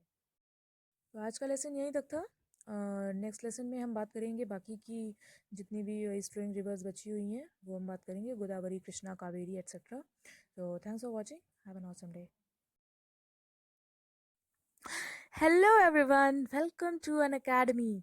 तो हम बात कर रहे थे हमारी इंडियन रिवर्स की, जिसमें हमने पेनिनसुलर रिवर्स में ईस्ट फ्लोइंग रिवर्स का एक पार्ट कवर कर लिया था। आज हम बात करेंगे कुछ और ईस्ट फ्लोइंग रिवर्स की।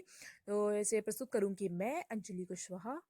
ये रहा मेरा एक छोटा सा इंट्रोडक्शन। मैंने बीएससी किया है फिजिक्स एंड केमिस्ट्री में फ्रॉम यूनिवर्सिटी ऑफ इलाहाबाद, और अभी मेरा एमएससी फाइनल चल रहा है ज्योग्राफी में।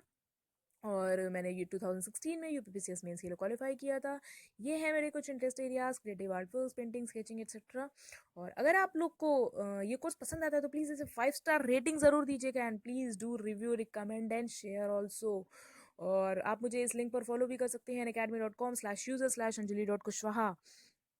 तो पेनिनसुलर रिवर्स में हम वेस्ट फ्लोइंग रिवर्स पढ़ चुके हैं, ईस्ट फ्लोइंग रिवर्स का भी एक पार्ट पढ़ चुके हैं, और बाकी बची हुई आज हम ईस्ट फ्लोइंग रिवर्स पढ़ेंगे। तो आज हमारा पेनिनसुलर रिवर्स पूरा खत्म हो जाएगा। ओके, तो स्टार्ट करते हैं हम गोदावरी रिवर से। तो गोदावरी रिवर जो है वो हमारी निकलती है महाराष्ट्र में, नासिक के पास त्र्यंबकेश्वर पठार है, ये वहां से निकलती है। ओके, तो ये सेकेंड लॉन्गेस्ट रिवर है इंडिया की गंगा के बाद। And in terms of length, catchment area and discharge, the Godavari river is the largest in peninsular India. तो अगर पूछा जाता है कि पेनिनसुलर इंडिया या प्रायद्वीपीय भारत की सबसे बड़ी नदी कौन सी है, तो वो हमारी गोदावरी है, और इसे दक्षिण की गंगा के नाम से भी जाना जाता है। अगर हम इसके ट्रिब्यूटरीज की बात करें तो इसकी जो लेफ्ट बैंक ट्रिब्यूटरीज हैं वो है, एक है सिलेरू, साबरी, इंद्रावती, वेनगंगा, वर्धा, पेनगंगा, और एक और है पूर्णा। तो जो वेनगंगा, वर्धा और पेनगंगा है, वेनगंगा, वर्धा, पेनगंगा, ये कंबाइंडली प्राणहिता के नाम से जानी जाती है। तो अगर बात करें कि गोदावरी की सबसे बड़ी ट्रिब्यूटरी कौन सी है, तो वो हमारी प्राणहिता ही है, ये सबसे लॉन्गेस्ट है। और जो राइट बैंक ट्रिब्यूटरी है तो वो है हमारी मंजरा, जो मेनली रिवर है वो तो मंजरा ही है। इसके अलावा मनायार और प्रवरा भी है। और ये देखिए गोदावरी और मंजरा के बीच में एक हमारी बालाघाट रेंज है। ठीक है, और गोदावरी पर ही हमारा पोलावरम प्रोजेक्ट भी चल रहा है। और अच्छा, ये जो पूर्णा रिवर की अगर हम बात करें, तो ये महाराष्ट्र का जो मराठवाड़ा रीजन है उसके लिए बहुत इंपॉर्टेंट रिवर है, क्योंकि क्योंकि हम जानते हैं मराठवाड़ा जो है वो वाटर स्कार्स एरिया है। ओके। और ये जो सिलेरू रिवर है, यहाँ पर हमारा डुडुमा वाटरफॉल लोकेटेड है, which forms boundary between Andhra Pradesh and Orissa. और लेकिन ये जो गोदावरी रिवर है, इसमें कुछ इकोलॉजिकल कंसर्न्स अब आने लगे हैं काफ़ी ज़्यादा। सबसे पहला तो एक तो ये है कि ये रिवर अब ड्राई होने लगी है बहुत तेज़ी से। तो इसका रीज़न ये है कि एक तो डैम यहाँ पर बहुत ज़्यादा बन रहे हैं। दूसरा, महाराष्ट्र में शुगर केन इरिगेशन की वजह से जो वहाँ पर गन्ने की कृषि होती है, तो उसकी वजह से यहाँ पर ये रिवर ड्राई हो रही है अब। और साथ ही साथ वाटर शॉर्टेज, रेनफॉल और वाटर अवेलेबिलिटी की कमी हो रही है। और अच्छा, एक स्टडी की गई थी जिसमें ये पता चला है कि यहाँ पर जो डेल्टा है ये बहुत बड़े रिस्क में है इस समय। और इसमें जो सस्पेंडेड सेडिमेंट लोड है वो भी कम होता जा रहा है। इसका इम्पैक्ट ये हुआ है कि कुछ कुछ तो यहाँ पर जो कुछ विलेजेस थे वो तो पूरे के पूरे ख़त्म ही हो गए हैं। And destruction of mangrove forest, fragmentation of shoreline. तो पॉसिबल है कि ये जो डैम कंस्ट्रक्शन हुआ था उसकी वजह से ऐसा सब हो रहा है। ओके। और इसी के साथ 2013 में जो तेलंगाना का एक निज़ामाबाद डिस्ट्रिक्ट है, तो वहाँ पर जो मछलियों का उत्पादन था वो एकदम से कम हो गया है, क्योंकि वाटर लेवल लो हो गया है। और साथ ही साथ जो फिशरमैन हैं उनकी लाइफ काफ़ी मिजरेबल हो गई है। ओके। तो अच्छा, इसी के साथ ये गोदावरी पर एक और प्रॉब्लम है, वो है कि इसमें हाई अल्कलिनिटी वाटर का डिस्चार्ज हो रहा है। कैसे? क्योंकि जो गोदावरी रिवर है, हम जानते हैं कि इसके आसपास तो बहुत सारे थर्मल पावर स्टेशंस हैं जिसमें कोयले का यूज होता है। तो इनके आसपास इतना ज़्यादा एश डंप हो जाता है कि उसी से हमारा रिवर में, ये गोदावरी में हाई अल्कलिनिटी वाटर का डिस्चार्ज हो जाता है। अच्छा, ये जो पूरा एरिया है, पेनिनसुलर रीजन है, हम जानते हैं कि ये बेसाल्टिक रॉक से बना हुआ है। इसकी वजह से इसमें पहले ही गोदावरी में इतना ज़्यादा एल्कलाइन वाटर रही है पहले से ही, और ऊपर से ये एश डम की वजह से और ज़्यादा एल्कलाइन वाटर का डिस्चार्ज हो जाता है इसमें। तो इसकी जो एल्कलिनिटी वो बहुत ज़्यादा बढ़ जाती है, और इसकी वजह से हमारा सॉइल डिग्रेडेशन हो रहा है, और जो सॉइल है वो पूरी अनप्रोडक्टिव होती जा रही है। तो ये सबसे बड़े इकोलॉजिकल कंसर्न है। अगर आप कहेंगे तो मैं पूरा इस पर एक लेसन ही अलग से बना दूंगी कि हमारी हिमालयन रिवर्स और पेनिनसुलर रिवर्स पर क्या क्या इकोलॉजिकल कंसर्न्स हैं। तो ये मेंस के पर्सपेक्टिव से भी काफ़ी इंपॉर्टेंट हो जाएगा आपका। अब अगर बात करें हम अपनी अगली रिवर की, कृष्णा रिवर, तो कृष्णा रिवर हमारी निकलती है महाराष्ट्र में, सह्याद्री है वहाँ पर, महाबलेश्वर से ये निकलती है कृष्णा। ओके। और अगर इसकी हम कुछ ट्रिब्यूटरीज की बात करें, तो जो इसकी लेफ्ट बैंक जो ट्रिब्यूटरीज हैं वो है मूसी, भीमा। और भीमा की कुछ दो ट्रिब्यूटरीज है, सेना, और ये सॉरी कोयना भी है, ये कोयना रिवर है, ठीक है। इसी पर हमारा कोयना डैम बना था, और इसी की वजह से हमारा अर्थक्वेक आया था। तो ये ह्यूमनली इंड्यूस्ड सिस्मिसिटी की का एक अच्छा एग्जाम्पल है कोयना डैम। क्योंकि जैसे हम जानते हैं कि भूकंप तो हमारा प्राकृतिक कारणों से आता है, लेकिन ये एक ऐसा है जो मानव जनित कारण है इसका, कोयना डैम में जो अर्थक्वेक आने का। ओके। अब अगर बात करें हम इसके राइट बैंक ट्रिब्यूटरीज की, तो ये है घटप्रभा, मलप्रभा, तुंगभद्रा और हगरी। और इस पर हमारे कुछ मल्टीपर्पज प्रोजेक्ट्स भी चल रहे हैं, जैसे कि कोयना, ये देखिए Koyna hydro electricity project, Tungabhadra, Srisailam, Nagarjuna Sagar dam. Okay. तो अब बात करते हैं हम अपनी अगली ईस्ट फ्लोइंग पेनिनसुलर रिवर की, जो है कि पेन्नरू। ये तो एक छोटी सी रिवर है। तो इसका ओरिजिन हमारा कर्नाटका के पास एक चोटी है, नंदीदुर्ग, बेंगलुरु के पास, वहाँ से ये निकलती है, वहाँ से निकलती है। और इसकी कुछ ट्रिब्यूटरीज हैं, लाइक पापागनी, चरावती, कुंदेर और पुंछू रिवर। अच्छा, ये जो अब बात करते हैं हम अपनी कावेरी रिवर की। तो कावेरी निकलती है हमारी कर्नाटका में, एक कोडगु डिस्ट्रिक्ट है, वहाँ पर ब्रह्मगिरी के ताल कावेरी है, वहाँ से ये निकलती है कावेरी रिवर। और ये कर्नाटका और तमिलनाडु से होकर फ्लो करती है, और केरला में भी ये फ्लो करती है। और इसकी लेफ्ट बैंक ट्रिब्यूटरीज हैं हेमवती, ये देखिए हेमवती, शिमसा। और इसकी जो राइट बैंक ट्रिब्यूटरीज हैं वो हैं कबानी, भवानी, नोयल, अमरावती। और ये जो नोएल है, इसी पर हमारा कोयम्बटूर लोकेटेड है, जो तमिलनाडु में है। और इस पर कुछ सिटीज़ भी हैं, लाइक मैसूर और मांड्या, बेंगलुरु, तिरुचिरापल्ली। और इसी पर हमारा शिव समुद्रम वाटरफॉल है, कावेरी, जो वॉल्यूम की दृष्टि से, जो मतलब आयतन की दृष्टि से भारत का सबसे बड़ा वाटरफॉल है शिव समुद्रम वाटरफॉल। ओके। तो और इसी पर भी हमारा Kaveri water river water dispute भी चल रहा है। तो ये क्वेश्चन आ सकता है, ये यूपीएससी के लिए तो बहुत इंपॉर्टेंट क्वेश्चन है कि इसमें कौन कौन से रिवर्स हैं।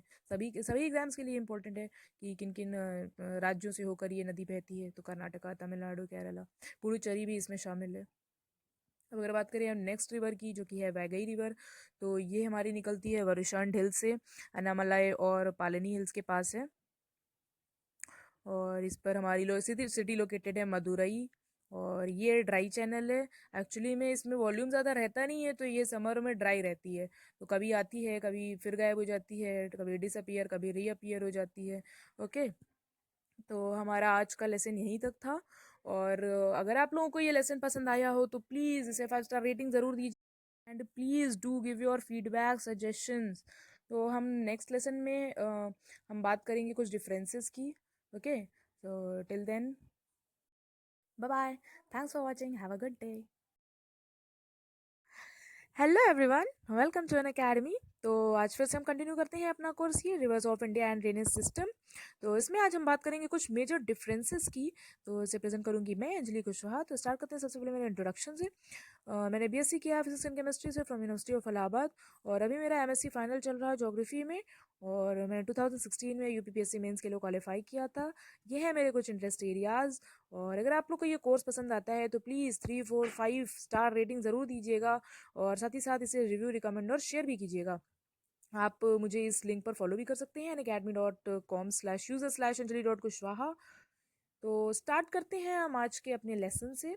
तो सबसे पहला जो है हमारा डिफरेंस, तो वो है हमारा हिमालयन और पेनिनसुलर रिवर सिस्टम में क्या डिफरेंस होगा। ठीक है। तो अगर हम प्लेस ऑफ ओरिजिन की बात करें, एक कैरेक्टरिस्टिक जो है, तो हिमालयन रिवर्स जो हैं, तो हिमालयी नदियों का उद्गम हिमालयी श्रेणी पर विकसित हिम नदियों से होता है। लेकिन जो प्रायद्वीपीय नदियां हैं, तो प्रायद्वीपीय भारत की नदियों का उद्गम पठार और पर्वत श्रेणियों से होता है, जो सेंट्रल हाईलैंड से केंद्रीय उच्च भूमि वहां से होता है। तो हिमालयन माउंटेन्स में मान लीजिए जैसे जो हमारी सिंधु नदी है, या गंगा गंगोत्री ग्लेशियर से निकलती है, और ब्रह्मपुत्र चेमायुंडुंग ग्लेशियर से निकलती है। लेकिन जो पेनिनसुलर रिवर्स हैं, वो जैसे कि अमरकंटक प्लेटू से निकलती है, छोटा नागपुर प्लेटू से कई सारी रिवर्स निकलती हैं। तो ये हमारी पेनिनसुलर रिवर्स हो गई। अब अगर नेचर ऑफ फ्लो की बात करें, प्रवाह प्रवृत्ति क्या है, तो जो हमारी हिमालयन रिवर्स हैं, ये बारहमासी नदियां हैं, और सदावाहिनी नदियां भी इन्हें बोलते हैं, क्योंकि ये वर्ष भर प्रवाहित होती हैं। और ये अपना पानी जो है, जल, ये ग्लेशियर्स और वर्षा से प्राप्त करती हैं। ठीक है। लेकिन जो पेनिनसुलर रिवर्स हैं, ये हमारी सीजनल होती हैं, सामयिक नदियां होती हैं, और सामयिक या मौसमी भी बोल सकते हैं, और ये मानसून वर्षा पर निर्भर करती हैं। अब अगर हम टाइप ऑफ ड्रेनेज यानी अपवाह प्रतिरूप की बात करें, तो हिमालयन रिवर्स में जो अपवाह प्रतिरूप है, वो antecedent and consequent drainage patterns बनते हैं, यानी कि पूर्ववर्ती और अनुवर्ती। तो एंटीसीडेंट ड्रेनेज सिस्टम या पूर्ववर्ती नदियां वे जलधाराएं होती हैं जो कि स्थल खंड में उत्थान होने पर भी अपने जो पहले मार्ग को ही अपनाती हैं। यानी कि सपोज दैट ये कोई एंटीसीडेंट रिवर फ्लो कर रही है, और बीच में इसका लैंड मास में कोई इमर्जेंस हो जाता है। तो ये जो रिवर फ्लो कर रही है, ये इस लैंड मास को काटते हुए आगे, इसी जो इसका मार्ग है, इसी मार्ग में ये आगे बढ़ती रहती है। तो इस रिवर को हम एंटीसीडेंट रिवर या पूर्ववर्ती नदी कहते हैं। तो हिमालय की जो अधिकांश नदियां हैं हमारी, तो वो पूर्ववर्ती ही हैं, जैसे कि सिंधु, सतलज, गंगा, घाघरा, काली, गंडक, तिस्ता, ब्रह्मपुत्र एटसेट्रा, जितनी भी मतलब नदियां हैं ऑलमोस्ट, वो सारी हमारी एंटीसीडेंट ड्रेनेज पैटर्न बनाती हैं। और जो हमारी पेनिनसुलर रिवर्स हैं, तो ये सुप्रीम पोज, रिजुवेनेटेड और ट्रेलिस, रेडियल और रेक्टेंगुलर पैटर्न बनाती हैं। तो हमने जो फर्स्ट लेसन में हमने पढ़ा था कि जो छोटा नागपुर प्लेटू है, वहाँ पर रेडियल ड्रेनेज पैटर्न बनता है। तो जो मैंने बताया था कि किसी भी पर्वत से जब बहुत सारी नदियाँ विभिन्न दिशाओं में प्रवाहित होती हैं, तो उसे रेडियल ड्रेनेज पैटर्न कहते हैं। ठीक है। और जो रेक्टेंगुलर मैंने बताया था, या और जो ट्रेलिस एक ड्रेनेज पैटर्न है, यानी कि जिसमें जो कुछ नदियां, सहायक नदियां, वो जो मुख्य नदी थी, तो उससे 90 डिग्री के एंगल पर आकर जब मिलती है, तो उसे ट्रेलिस पैटर्न कहते हैं, जिसमें हार्ड और सॉफ्ट रॉक्स जो पैरेलल होती हैं। इसी के साथ जो हमारी सोन रिवर थी जो हमारे कंटक प्लेटू से निकलती है वो सुप्रीम पोज ड्रेनेज सिस्टम बनाती है।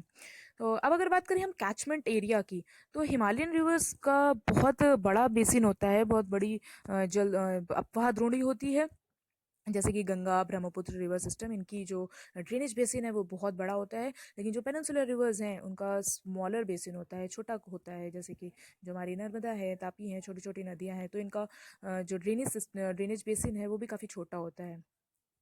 अब अगर बात करें हम नेचर ऑफ रिवर, यानी कि नदी की प्रकृति क्या है, तो इनका लॉन्ग कोर्स लंबा मार्ग होता है, flowing through the rugged mountains, experiencing headwall erosion and river capturing in plains, meandering and shifting of course. तो इसमें रिवर कैप्चरिंग पाया जाता है, और साथ ही साथ इसमें मियांडर्स भी पाए जाते हैं, और शिफ्टिंग ऑफ कोर्स, ये नदियाँ जो अपनी मार्ग परिवर्तन, जैसे कि कोसी के बारे में हमने पढ़ा था, तो अपना शिफ्टिंग ऑफ कोर्स के लिए जानी जाती है। लेकिन जो पेनिनसुलर रिवर्स होती हैं तो इनका कोर्स बहुत छोटा होता है, बहुत इनका छोटा मार्ग होता है, और साथ ही साथ fixed course with well adjusted valleys, जो समायोजित घाटियाँ होती हैं तो उनसे ये फ्लो करती हैं। अगर हम एज ऑफ रिवर की बात करें तो हिमालयन रिवर्स जो होती हैं वो बहुत यंग और इनकी यूथफुल स्टेज में ही होती हैं, एक्टिव होती हैं, और साथ ही साथ जो पेनिनसुलर रिवर्स होती हैं तो ओल्ड रिवर्स होती हैं, ये काफ़ी मैच्योर स्टेज में होती हैं ये, ठीक है, and have almost reached there base levels, तो अपने आधार तल को, जो इनका आधार तल होता है उसे प्राप्त कर चुकी होती हैं ये। अब अगर बात करें हम फर्टिलिटी ऑफ द बेसिन्स की, तो जो हिमालयन रिवर्स होती हैं तो ये काफ़ी फर्टाइल होती हैं, बहुत ज़्यादा उपजाऊ होती हैं, जितने भी, जैसे हमारा गंगा रिवर सिस्टम है तो वो जानते हैं कितना ज़्यादा मैदानी भाग में कितना ज़्यादा उपजाऊ है, और इसीलिए वहाँ पर पॉपुलेशन भी बहुत ज़्यादा है। लेकिन जो पेनिनसुलर रिवर्स हैं बहुत ज़्यादा फर्टाइल नहीं होता है, क्योंकि जो हमारा पेनिनसुलर इंडिया है वो ज़्यादातर बेसाल्टिक रॉक से बना हुआ है। और इसी के साथ अगर कुछ और डिफरेंसेस की बात की जाए, तो जो हिमालयन रिवर्स होती हैं वो रिफ्ट वैलीज से प्रवाहित नहीं होती हैं, भ्रंश घाटी से प्रवाहित नहीं होती, लेकिन जो हमारी पेनिनसुलर रिवर्स है उसमें जो नर्मदा और तापी हैं, आप जानते ही हैं कि वो रिफ्ट वैलीज से फ्लो करती हैं, ठीक है। इसी के साथ साथ जो हिमालयन रिवर्स हैं तो सिर्फ सिंधु को छोड़कर, जो इंडस रिवर है सिर्फ उसे छोड़कर बाकी सारी नदियाँ बे ऑफ बंगाल में गिरती हैं, लेकिन जो हमारी पेनिनसुलर रिवर्स हैं वो बे ऑफ बंगाल और अरेबियन सी दोनों में गिरती हैं। ओके। और जो हिमालयन रिवर्स हैं तो इनका जो हाइड्रो इलेक्ट्रिसिटी प्रोडक्शन है उसका जो पोटेंशियल है वो पेनिनसुलर रिवर से काफ़ी ज़्यादा है, क्योंकि ये हिमालयन रिवर्स हमारी माउंटेन रेंज से निकलती हैं, तो इनमें ज़्यादा पानी भी होता है। लेकिन जो पेनिनसुलर रिवर्स है ये हमारी पठारी क्षेत्रों से निकलने के कारण इनमें पानी बहुत कम होता है, और इस वजह से हाइड्रो इलेक्ट्रिसिटी के जो पोटेंशियल है वो उतना ज़्यादा नहीं होता है जितना हिमालयन रिवर्स का होता है। इसी के साथ साथ जो हिमालयन रिवर्स हैं वो इरिगेशन, कल्टीवेशन और नेविगेशन के लिए काफ़ी यूज़फुल है, लेकिन जो पेनिनसुलर रिवर्स हैं तो वो सीजनल हैं और रॉकी एरियाज़ के ऊपर फ्लो करती हैं, तो इसलिए कल्टीवेशन और नेविगेशन के लिए उतनी ज़्यादा इंपॉर्टेंट नहीं है। इसीलिए Himalayan rivers inland waterways के डेवलपमेंट के लिए ज़्यादा सुटेबल हैं in comparison to peninsular rivers, क्योंकि इनकी गहराई, जो पेनिनसुलर रिवर्स की गहराई उतनी होती नहीं है, इसलिए यहाँ पर इन लैंड वाटरवेज का डेवलपमेंट उतना हो नहीं पाएगा। इसी के साथ साथ हिमालयन रिवर्स अपने मुहाने पर डेल्टा का फॉर्मेशन करती हैं, क्योंकि वहाँ पर जो स्लोप होता है वो जेंटल होता है, मंद ढाल होता है, और हिमालय की कोई भी नदी अपने मुहाने पर एस्चुरी का निर्माण नहीं करती है। लेकिन जो पेनिनसुलर रिवर्स होती हैं तो इसकी नर्मदा और तापी नदियाँ हमारी एस्चुरीज का फॉर्मेशन करती हैं। और इसी के साथ तो जो हिमालयी नदियाँ होती हैं तो प्रायद्वीपीय भारत की नदियों की अपेक्षा मानसून के समय ये ज़्यादा बाढ़ग्रस्त होती हैं, ज़्यादा फ्लड प्रोन होती हैं, इनमें बहुत ज़्यादा बाढ़ आती है, क्योंकि इनमें अवसादों की मात्रा बहुत ज़्यादा होती है। साथ ही हिमालयन रिवर्स में पेनिनसुलर रिवर्स के कंपैरिजन में मेडिसिनल प्रॉपर्टीज ज़्यादा होती हैं, और हिमालयन रिवर्स में बायोडाइवर्सिटी भी बहुत ज़्यादा पाई जाती है in comparison to peninsular rivers. तो ये डिफरेंस यहीं पर ख़त्म होते हैं। अब बात करते हैं हम डेल्टा और एस्चुरी में क्या डिफरेंस है। तो डेल्टा की हम बात करें तो the triangular deposits made by the reverse eight their mouth form delta, यानी कि नदी के मुहाने के समीप अवसादों के निक्षेपण से निर्मित जो स्थलाकृति होती है उसे हम डेल्टा कहते हैं। तो अवसादों के लिए अब क्या क्या चाहिए, तो सबसे पहले जो अक्षीण यानी कि वेदरिंग ज़्यादा होना चाहिए, तभी जो नदी होगी उसके द्वारा पर्वतीय क्षेत्र में अपरदन की दर, जो रेट ऑफ इरोजन होगा वो ज़्यादा होगा, और उसी की वजह से सेडिमेंट्स की जो मात्रा होगी वो ज़्यादा होगी, ठीक है। अब अवसादों की बात हो गई। अब जो नदी के मुहाने के समीप जो अवसादों के निक्षेपण के लिए हमें क्या क्या चाहिए, तो उसके लिए सब जो नदी का वेग यानी कि वेलोसिटी होनी चाहिए वो कम होनी चाहिए, क्योंकि अगर ज़्यादा वेलोसिटी होगी तो नदी जो डिपॉजिट्स होंगे वो रुकेंगे ही नहीं माउथ पर, वो समुद्र में सीधे जाकर गिर जाएंगे। साथ ही साथ उसका जो ढाल होना चाहिए वो मंद होना चाहिए, और जो सागरी तरंगों का प्रभाव भी कम होना चाहिए, क्योंकि अगर मान लीजिए अगर ज़्यादा सी वेव्स अगर जो सेडिमेंट्स को अगर बहा कर ले जाएंगी तो डेल्टा का फॉर्मेशन हो ही नहीं पाएगा।